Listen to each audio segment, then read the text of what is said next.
I didn't get that file for the video, the new video. Seth. Yeah, we need to do the series, so I can put it on there as well. Yeah, and then the welcome slide and stuff. Also, is there any coffee left? He's got all that. Yeah. Just in the carriage. Oh no, we're gonna pay this. 2 days, if they were calling like an incident, like a send off. First day, Because of that. 8 to 6. Second day, 7:30 to 2:30. Honestly, it's been my favorite thing that we've done so far. In the entire like school experience. Super fun. Like the first day, super long. But the guys they bring in is such a good speaker. Like even though I had to listen to him for 10 hours, I listened to him for 10 hours. Like he kept me engaged for that long. It was nuts. No, Because I was like, it's gonna be miserable. it's like I was kidding.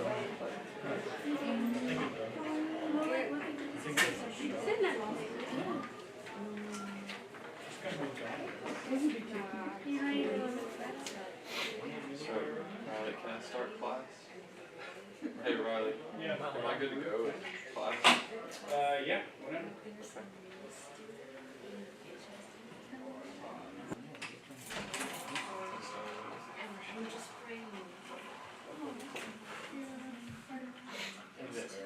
Riley, we talked about expanding the frame, so everybody's in it, ideally.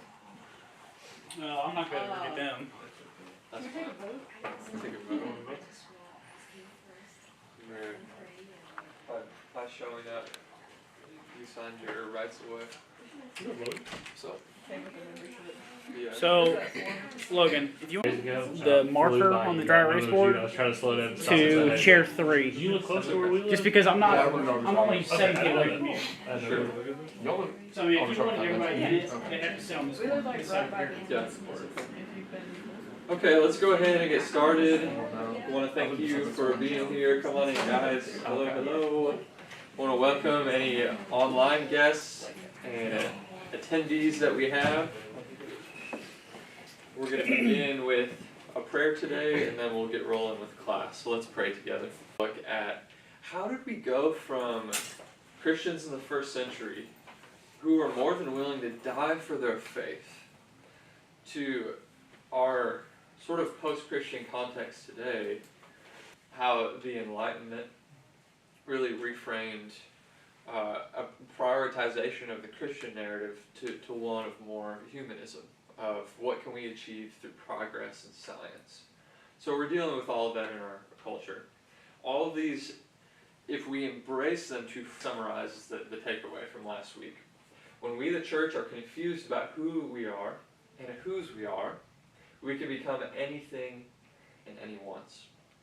I think that's such a challenging observation for Christians, especially in our culture. And we've got a lot of young adults here in this class, especially for young adults, as we figure out who we are. So here's what we want to propose. Sorry, Amy, you were going to take a picture of that, weren't you? Go ahead. I'll share it while it was blurry. Here. In contrast to this, we want to propose this way of thinking about God's mission. And that is, we want to take a look at God's mission that He always does through His people. And God's mission is large, it's cosmic, it includes everything. It's in God's world for the sake of God's creation. So we kind of broke all those down last week. And really a lot of the series is going to be unpacking each of these. Notice who's the one who is initiating and sustaining His mission. It is God. It is God alone. And when we reverse that and say, oh, this is my mission, and it's my job to fix the world, or to fix this person sitting across the table from me. Now, we've sort of made this mission self-centered, and it poisons it. So, we talked last week about, because of this, because of the priority of God's initiative, we do not do mission. In the sense of God sets up a plan and steps away, and now you guys figure it out. Really, we're simply privileged to be invited to participate in God's mission. And He is every day, even now, carrying it out by the power of His Spirit. I shared last week in college, there was a quote that stuck with me from one of my professors, and he said, anywhere you go to the farthest corners of the earth, God's Spirit is already there. He's one step ahead of you always. So let me sort of just run through what it means to be a people who are on mission for God. We notice throughout Scripture that God empowers His people to carry out His mission, to be instruments of that, to accomplish His mission in the world through people. So although God is the one who's initiating this is not something we can say, okay, God, like we're just going to watch, go ahead. But this is something that God builds into what it means to be a human, is to carry out His mission. He gives us a special role as His images and co-rulers in creation. So what's the responsibility or the mission He gives to people when He first creates them? In Genesis 1:27 through 29, He says, be fruitful and multiply, have dominion over the earth. That is, you are my little images, and I want the world to be full of my image. So how do you do that? You multiply. You multiply. And to have dominion over the earth is to do the very thing that God does. Isn't God ruler? Doesn't He have dominion over the earth? So you see how we're, in this way, we're like living out God's mission in little ways as we carry out what He has given us. Now, not just in Genesis 1, but specifically through the people of Israel, He tasks them to carry out His mission. So we're going to look at this in more depth in a second. But in Genesis 12, almost immediately in the Bible, He has called someone specifically to carry out His mission. And that person is who? Abraham, in Genesis 12. So through Abraham, God then elects Israel as a people with a universal mission to bless. And this word, the nations, in the Old Testament means the Gentiles, the people outside of the Jewish faith, the nations. So don't let anybody tell you that the Jews in the Old Testament were just about keeping their faith to themselves, and that they didn't have a notion of evangelizing or sharing their faith. It has always been a part of God's mission for His rule and His commandments to go beyond the borders of Israel and to invite all people back in. Of course, Christ is the climax of this.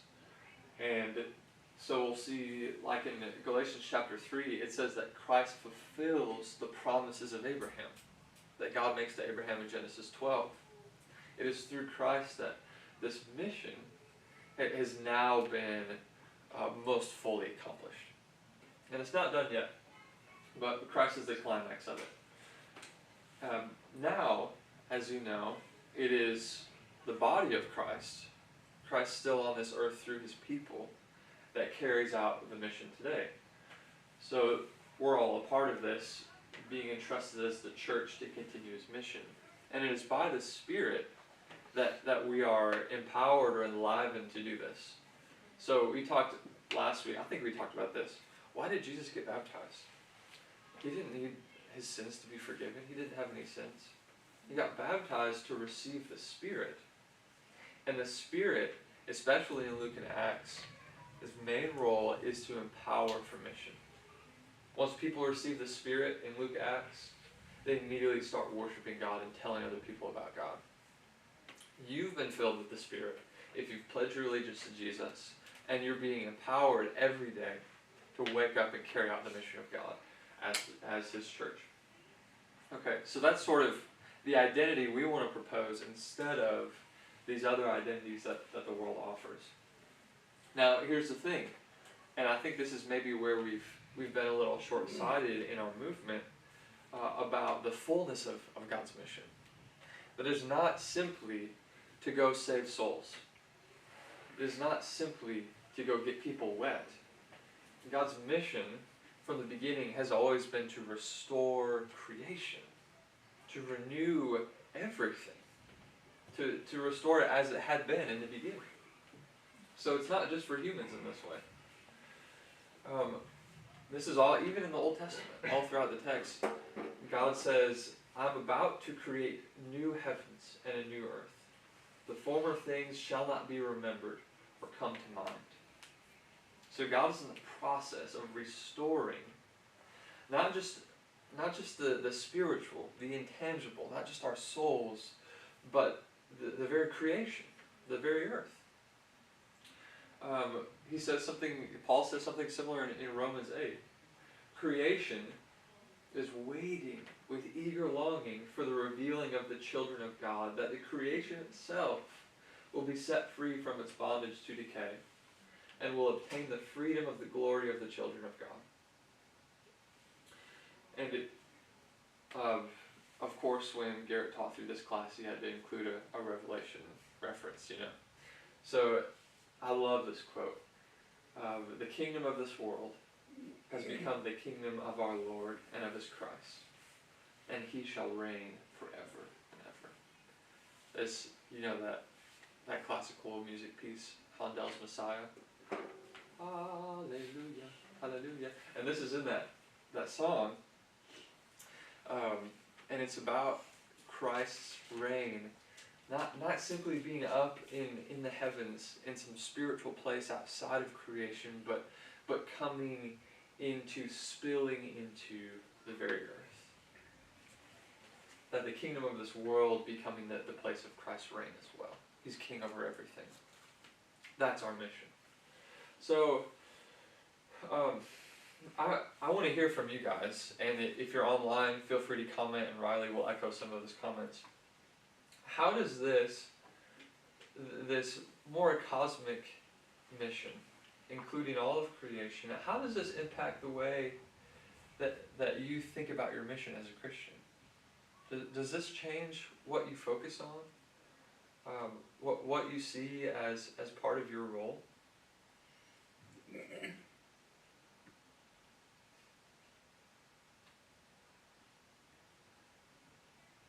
feel like for me it changes the way I see God, like, Yeah. because it kind of, for a while, seemed like if God is all powerful, like, why does he need us to be doing all this Right. work to, like, reach the world? Especially when it's like something as huge as people's like salvation at stake. Yeah. But viewing it like this changes everything, because it's more viewing it like he is doing the work, he is the one that's Yeah. working, and Yeah. we're just like there to be a part of that with Mhm. him. And I feel like that changes everything. Yeah. Wow. I think so too. For me, it kind of like takes some of the pressure off of like, I know this is something I told you last week about, like, but I feel like I don't have to be the one to go out and like save every single soul. Right. Everybody has a role in the mission, and not everybody has the same role. And so Yes. in my mind, that takes a little bit of the pressure off of me of feeling like I have to like physically like go save somebody's soul. Yeah. Like you're only a good Christian if you're a missionary, Right. like baptizing hundreds of people. Yeah. Pretty much. Yeah. Oh, I think that's so good. That if God's mission includes a restoring of creation, of human society, of everything, then you simply go into your job and being an excellent worker. Whether what you do is IT or working in a hospital or being a student, then you are part of creating this beautiful society, this beautiful culture. That's all part of God's mission. And you wake up and you step into that every day, and it's worth it. And it's so meaningful, you know? And you don't have to go be a missionary in Africa to check that box. Yeah, absolutely. Go ahead. Last night when we do Bible study with the Chinese group, Yeah. and most of them moved from China here to here because they want to find a better place to live. But one of the brother, he said, he felt confused. He said, the whole political things get worse and especially for Christian, and he feel like it get very dark in America. He can feel that, especially political things. He said, we run to America, so America gets falling down than before, and where can we run? And I was so shocked he used this way because he feel like I'm a Christian, I cannot do anything for the political things and help the world gets better. And I feel like hopeless, and then when you mention about this, I feel like Christian themselves is already the saving part of the saving of the whole creature. Yes. It's not what you should do first, it's not who you are. And it's not just for American, it's for the whole creation. Yes. So that changed my mind. Like before that he's self-centered, like I cannot do something. But here God's mission is like God-centered. Like God is doing something, you are part of this. Yeah. So I think that's beautiful. Yeah. And restoring all parts of creation, even our political systems, you know, one piece at a time. And it's not that we're always slowly getting better, but it's that we're waiting for that time when God will restore all things. Yeah. So I told Sure. him, you don't need to run because you are the light of the world. Right. If you are in this company is get benefit grace from you because you are the light of the world. Yes. And God can give grace for you to all the companies. Yes. So that's, yeah. I think that's perfect. I think that this also reminds me that to be a Christian it is a full body exercise. it's a full body enterprise. So this is why does God care about how I eat? Why does God care about sex? Why does God care about me taking care of my body and not being a glutton?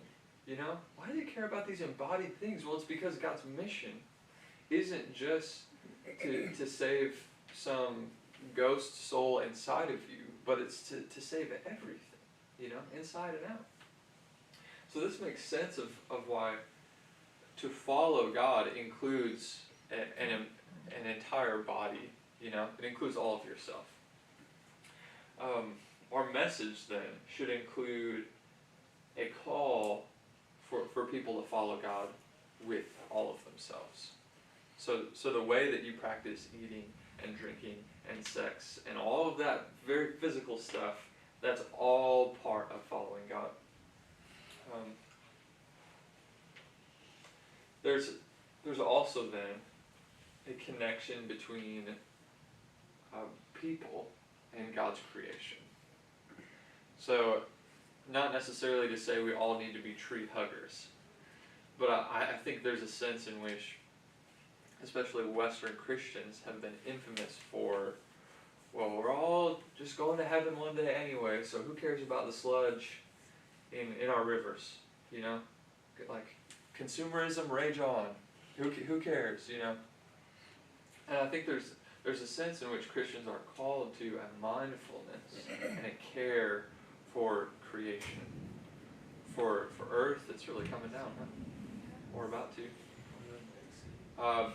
The way that you treat animals, all of it, we're part of caring for and restoring creation.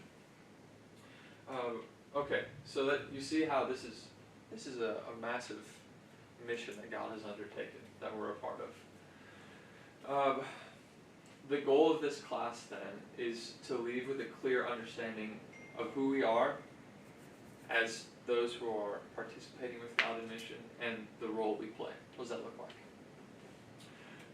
Okay, so we typically start class with this exercise, and that was all sort of catching us up from last week. So we're going to go ahead and what we do to start class is work out of this program called Operation World, and they prompt you to pray for a different country in the world each week, and they give you some guidance about how to pray for it.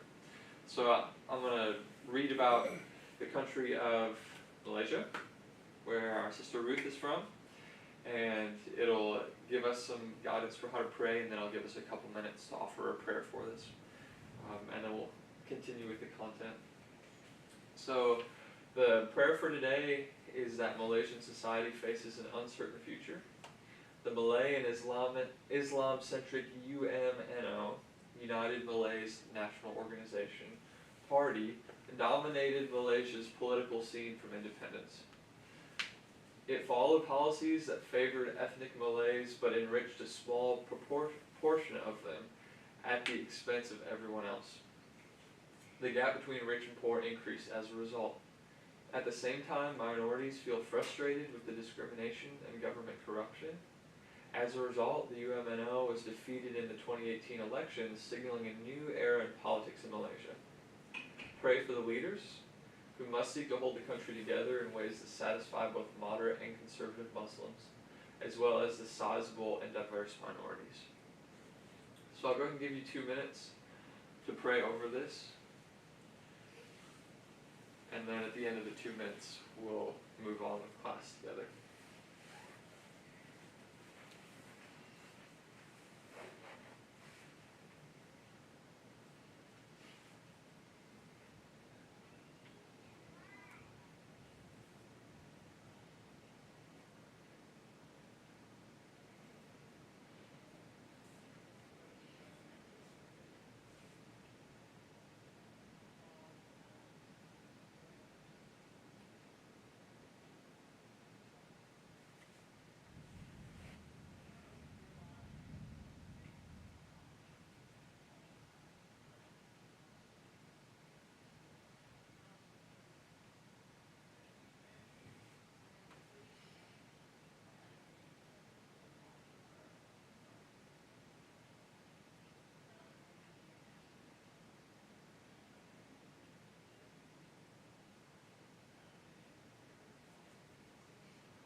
Hey, come on in, man. How are you?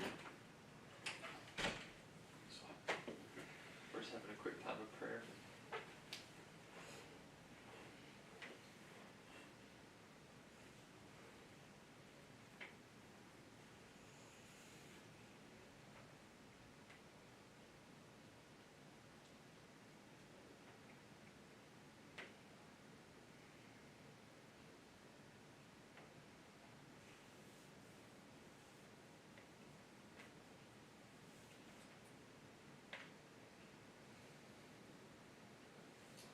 Amen.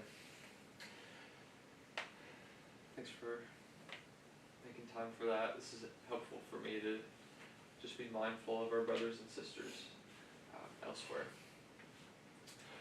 Okay, so remember we are tracing back God's mission all the way to the beginning.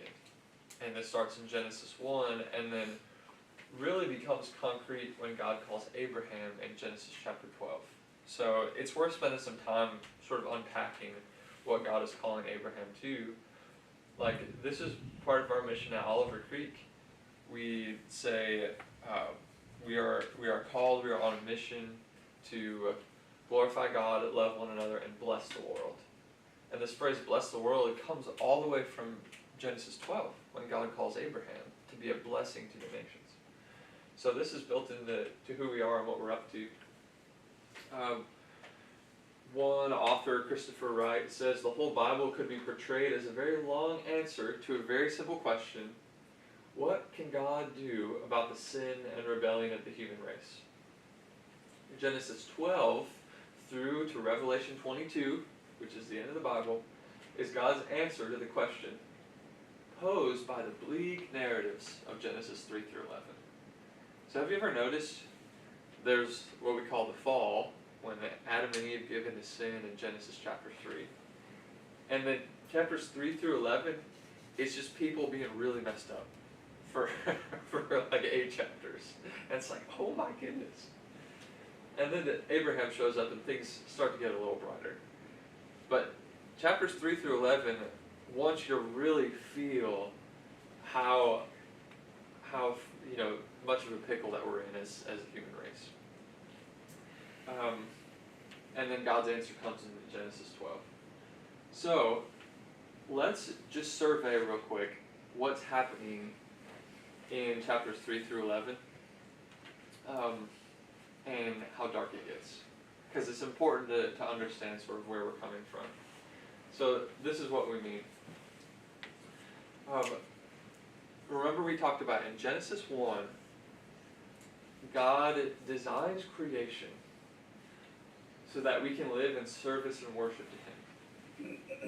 And when we do that, like you are doing what God made you to do as a human, and you flourish. So, for example, in Genesis 2, God tells Adam to work in the garden. And that word literally means to serve, or it's sometimes translated to worship. So Adam, by your work, you are serving or you are worshiping me, God. So this is sort of built into the rhythms of being human from page 1. To serve and worship God. His plan then is for these worshipful people to spread and fill the earth, to be fruitful and multiply. What happens though? Humans reject that mission. In Genesis 3, Eve eats from this fruit, from the tree of knowledge of good and evil. And basically what she's saying is, God says, let me be your God for what is good and for what is evil. And Eve, by eating from that fruit, is saying, no, I think I want to be the one who calls the shots. I think I want to be the one who determines what is good and evil as a human. And you see how this is sort of giving God the stiff arm. And this is things start to go downhill from here. Sin spreads rapidly. So now God says, all right, my mission, because I want to be with my people, I want them to flourish, is I've got to redeem them from all of this corruption, from this sin. It's sort of like the first domino falls in Genesis 3, and God is now on mission to pick up the pieces and put things back together.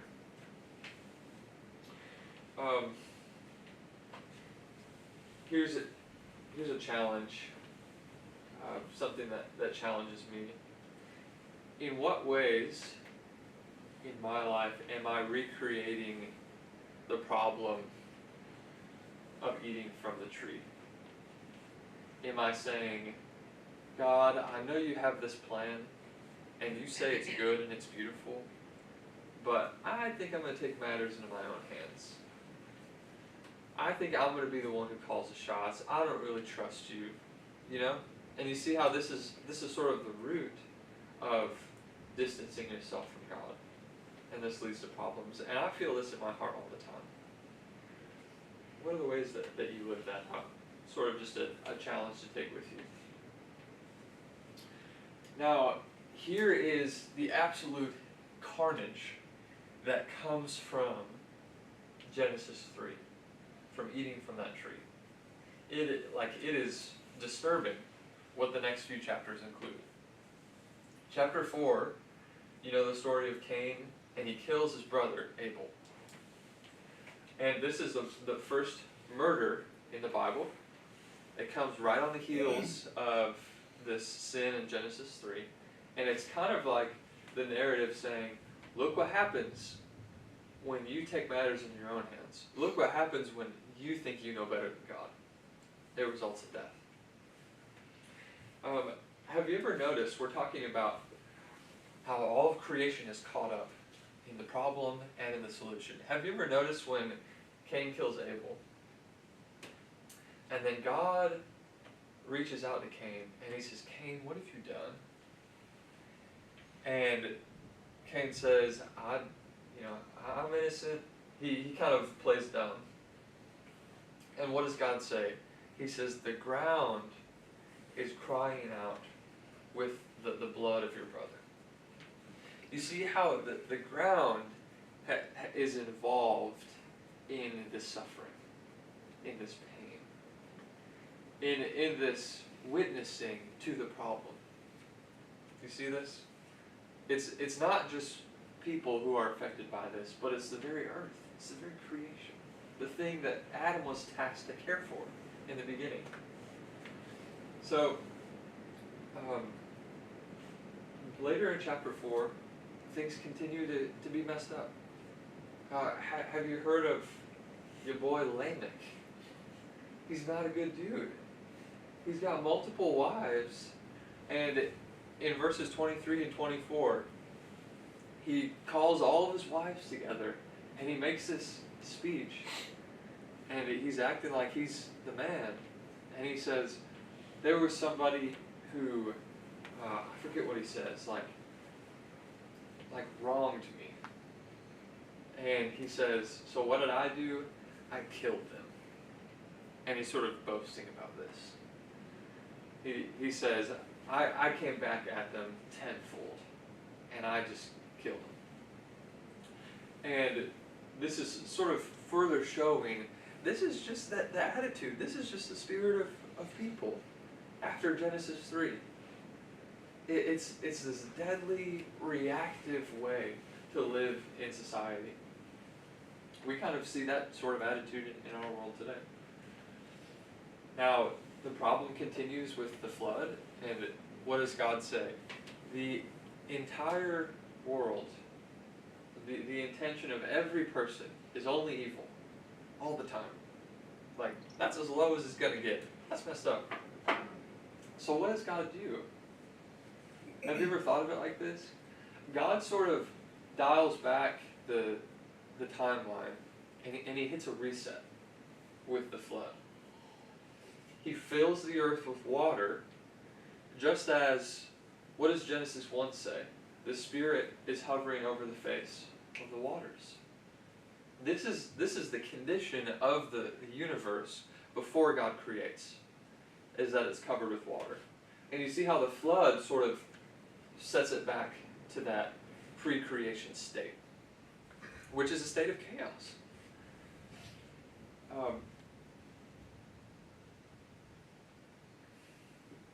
It's a devolving of creation. So the point is, sin creates this chaos in our lives.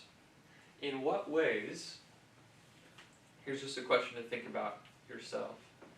In what ways are you experiencing that chaos that sin creates? In your relationships?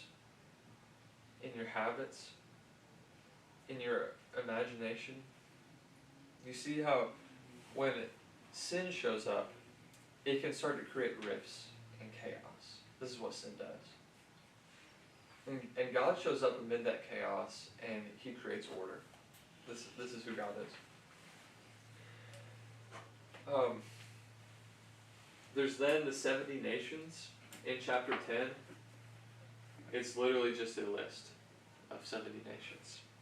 And it's like, oh, this is cool, in Genesis chapter 10. But it's sort of representing, after God hits the reset button, Noah lands with his family on the mountain, and he starts creation over again. It proliferates 70 nations in chapter 10, and they represent all the people of the world, all the nations of the world. And guess what? They're messed up again. It's just as problematic. So the Tower of Babel shows up then in chapter 11. And the Tower of Babel is all of the earth coming together and making the same exact move that Eve made in chapter 3. And saying, God, we're going to do it ourselves. We know better. This is what I mean. So, in Genesis chapter 11, all the people get together and they say, let's build a tower. It's a temple that reaches to the heaven. What they're saying is, let's go ahead and do the God thing ourselves. We don't need to depend on God to come to us. Let's just go ahead through our own progress, through our own initiative. Let's build a tower up there so we can go knock on his door whenever we want. Let's bring God down to us through our own manipulation. You see how this is very similar to Genesis 3. And so God says, you guys are doing the same exact thing again. This is going to end in more death and more destruction. And so he intervenes, and before they finish the tower, he, in verse 9, he disperses them over the face of the earth. This is sort of an ironic twist on them being fruitful and multiplying over all the earth. And so now you've got this question of sin affecting all the people who have now spread over all the earth, and what is God going to do now to redeem all the earth? This is the big question in Genesis chapter 11. So now, my boy Abraham shows up. Abram, before he's renamed. And he's going to be part of the solution. Could somebody read Genesis chapter 12, verses 1 through 3? Your people and your father's household to the land I will show you. I will make you into a great nation, and I will bless you. I will make your name great, and you will be a blessing. I will bless those who bless you, and whoever curses you, I will curse. And all peoples on earth will be blessed through you. Okay, so see this cosmic solution God has to a cosmic problem. All the people of the earth will be blessed, and it's through Abraham. So he's beginning the solution here. Here are the two goals that God has when he calls Abraham. To form Abraham into a great and powerful nation with God's gifts of descendants, of land and blessing. So you see the land, go to the land. You see this with that.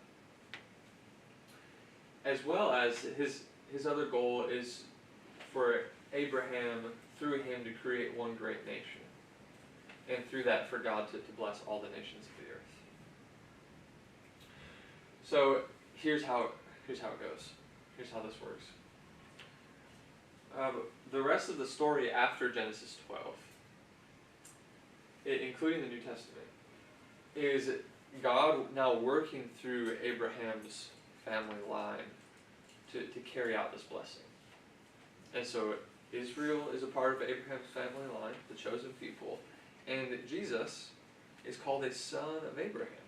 He's a part of Abraham's line, all on mission to bless.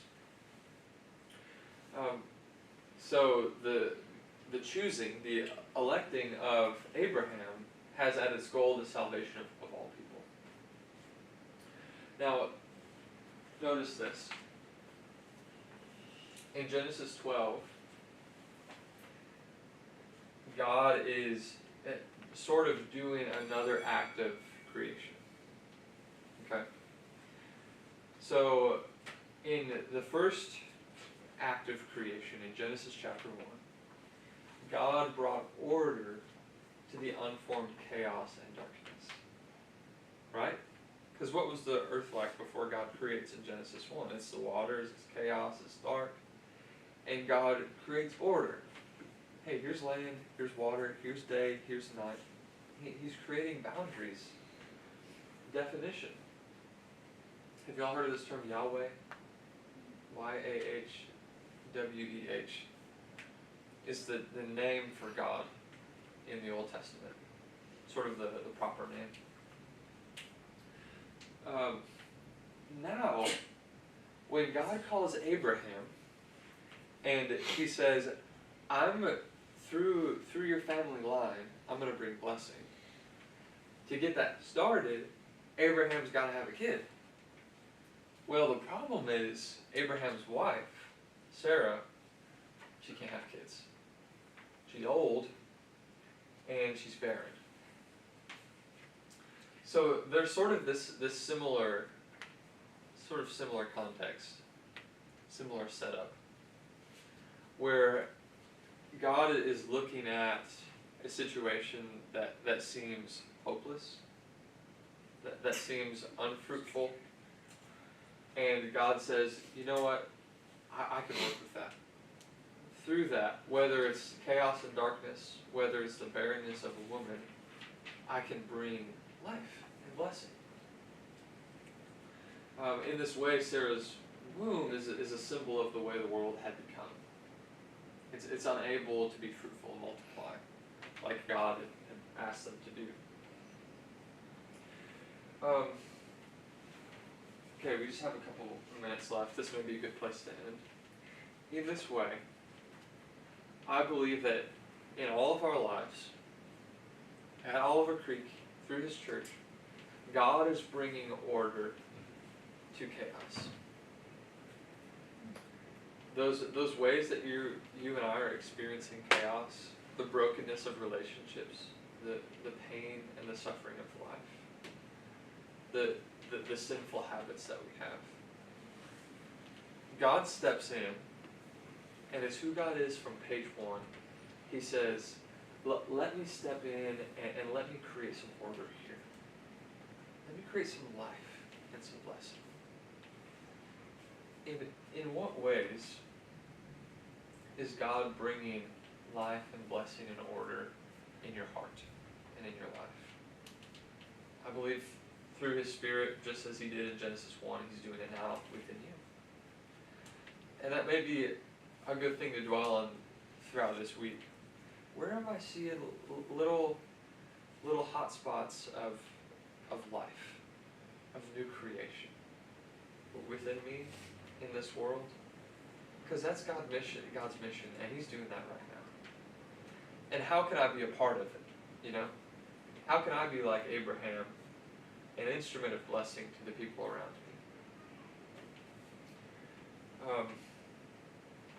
me? We'll come back to this and round this out next week. But with the couple minutes we have left, you guys have any questions or comments about what we've talked about? Riley, do we get any online questions? Okay.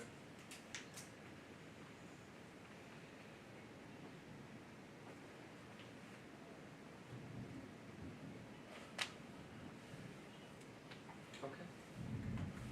I just explained it so succinctly, huh? I just think this is so cool. Like, in all of these moments, God's doing like new creation every time, and it's all kind of a similar setup. Anyways, okay. Well, let's go ahead and be done with class then. Thank you so much for being here, and I will see y'all next week. Can I add